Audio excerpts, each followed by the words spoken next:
Good morning, John. I'm here to debunk a myth. A myth that probably all of us believe. A simple statement that there's no way not to believe. The internet clearly brings out the worst in people. I mean, you've seen the comments. We all know that anonymity allows the deep evil inside each and every one of us to spew forth in a fountain of vomitous hate. And yeah, I see it on our sex episodes of Crash Course Psychology. Comments are being voted up saying that homosexuality is a disease. There are two hosts on SciShow Space, one male and one female. Guess which one gets comments on their appearance every single video? But you and your friends aren't hate mongers. They must be other people. People at the grocery store who seem so nice, but whom you really don't know. They must go home, and the anonymity of the internet allows them to shrug off their cultural burden and become total turds! But I want to make a hypothesis here. Anonymity doesn't bring out the worst in people, it simply brings out the worst people. Imagine, if you will, a D-bag. This person goes on the internet and says nasty things to people. He's a racist and a sexist. He has no friends because he doesn't like people and because people don't like him. On average, he expresses his opinion to 0 people in the real world per day. But on the internet, he not only gets to express his views, he gets to argue about them. This is a kind of power, getting a reaction out of people. He gets to carefully craft his response to every comment. It's fun, people play along. In real life, this would be no fun at all. It would be terrifying. But this way,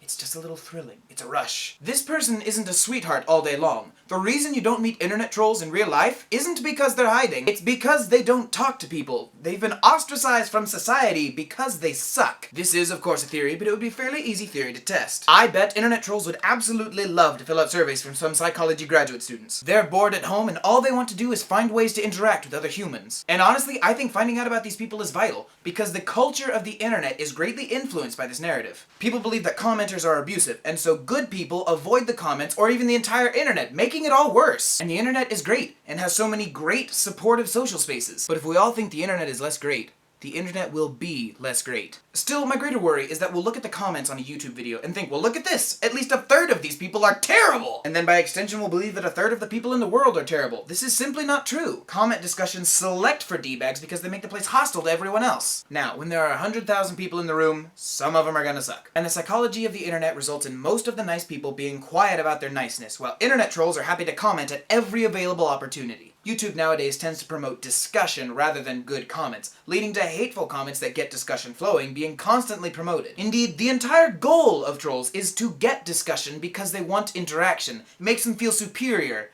and it makes them feel connected. Let me guarantee you, having met a great number of people are actually pretty cool. Not because culture tells them to, not because they're afraid of being found out, but because they're people. Just like me, just like you. John, I'll see you on Tuesday.